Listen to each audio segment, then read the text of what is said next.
আমাকে ভালো লাগার কিছু নাই, কারণ আমি কালা, আর ভিডিওতে যা দেখো সবই হচ্ছে এডিটের খেলা। বউ তো এমন হওয়া দরকার, তাকে আমি থাপ্পড় দিব আর সে বলবে, জান হাতে কি পেত্তা পাইছো?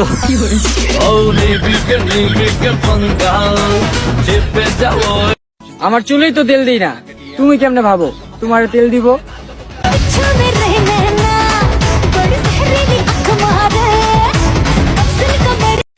ঢোকে না তবু কেন ঢোকাও? পরের মেয়েকে কেন কাঁদাও? আমি কখন তোমাকে ঢুকাইলাম আর কখন তোমাকে কাঁদাইলাম? এটা একটা ধাঁধা। ও ঢোকে না, তারপরেও কেন ঢোকাও, পরের মেয়েকে কেন কাঁদাও? হ্যাঁ, এটা হচ্ছে নাকফুল বা চুড়ি। হ্যাঁ ঠিকই ধরেছো, এবার ঠিক আছে। তোমার আম্মুর কাছে বিচার দিমু, তুমি আমারে একটু ভালোবাসো না। যেখানেই থাকো ভালো থেকো, তবে একটা কথা মনে রেখো, অন্ধ মানুষ চোখে দেখতে পেলে যতটা না খুশি হতো, আমি তোমাকে পেয়ে গেলে তার থেকেও বেশি খুশি হতাম।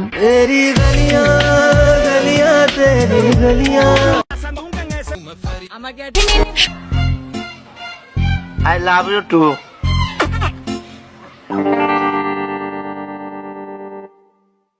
কার লগে কথা কইলা? আমার চাচার লগে, 82 বছর বয়স, হাসপাতালে ভর্তি, মৃত্যু পথযাত্রী। একটু খোঁজ খবর নিলাম।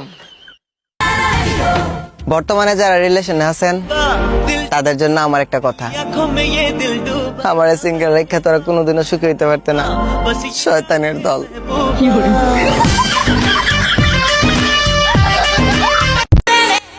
আমি ভালোবাসি রাকিবকে, কিন্তু রাকিব ভালোবাসে সুমাইয়া আর সাদিয়াকে। উনাকি পরিস্থিতির শিকার। এখন বলেন তো কি করা যায় রাকিব রে? অ্যাটিটিউড দেখাইস না রে বোন, যে পাউডার দিয়ে তুই মেকআপ করস ওই পাউডার দিয়ে আমরা ক্যারাম খেলি।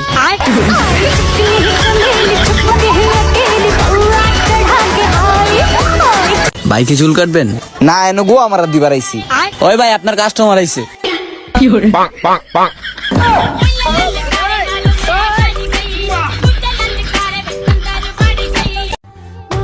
প্রেম কি জিনিস এখনো বুঝতে পারি নাই।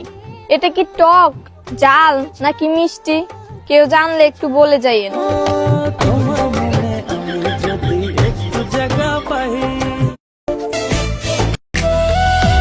কলম যতই দামি হোক না কেন, ভিতরে কালি না থাকলে তা মূল্যহীন। ঠিক তেমনি মানুষ যতই শিক্ষিত হোক না কেন, ভিতরে বিবেক না থাকলে তা মূল্যহীন।